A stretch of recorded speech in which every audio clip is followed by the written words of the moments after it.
un día. Pues el grupo de teatro Montminet se fundó hará unos 13 o 14 años, al principio de la universidad.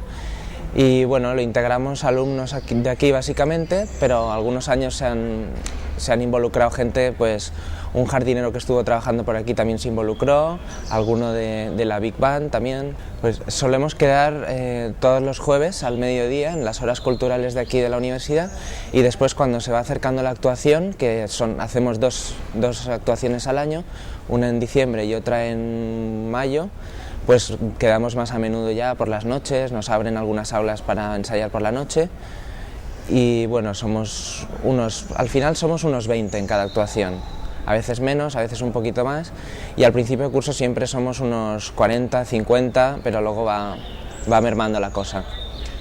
Las actuaciones que hacemos se llaman búho, es una búho porque se hacían por la noche y ahora se hacen sobre las 8:30 en el aula magna los días que actuamos. Y bueno, son obras que principalmente las preparamos nosotros, las escribimos nosotros y digamos que es teatro absurdo.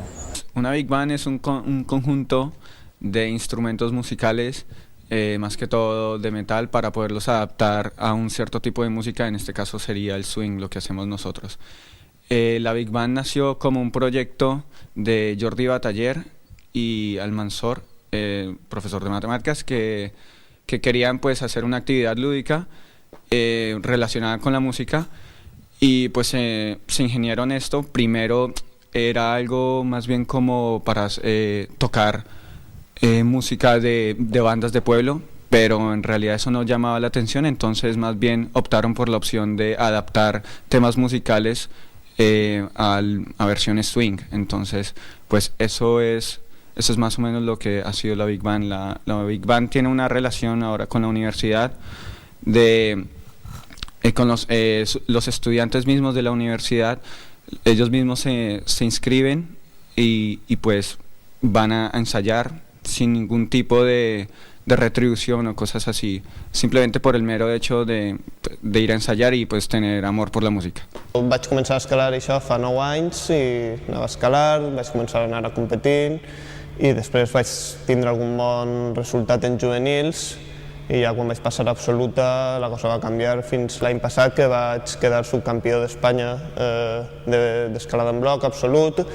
Bueno, en 2006, l'any anterior, vaig quedar campió d'Espanya universitari d'escalada, i bé, ara ja he entrat a l'equip nacional en la modalitat de boulder i estic competint en competicions internacionals, encara uns resultats una mica humils, però temps. Bueno, des de les instal·lacions fins al programa Esport Estudi, que facilita canvi d'exàmens si coincideixen amb competicions, o després la universitat té un programa d'esports molt bo que es fomenta molt, i l'escalada també es fomenta a la universitat. De manera que tens aquí un rocòdrom, al campus de Vera tens un rocòdrom amb corda, un boulder, i ara estan construint un altre boulder, es fan cursos i es publicita molt.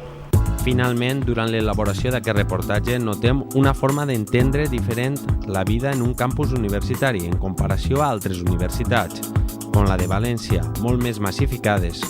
Vam voler preguntar al nou director del centre quina n'era l'opinió. L'espai que se genera a l'arquitectura no són sols els edificis, sinó la capacitat de crear espais perquè la gent estigui còmoda. I això ha fet del campus un espai amable. El nombre d'alumnes que tenim així és un nombre de 2.400, que pareix que sigui molt, però crec que està adequat. D'alguna manera ens coneguem prou entre uns i altres. Després, els alumnes tenen zona d'oci, activitats culturals, esportives, els lloguers dels pisos més barats i en una gran oferta, ben comunicat, un tracte molt fàcil en la gent.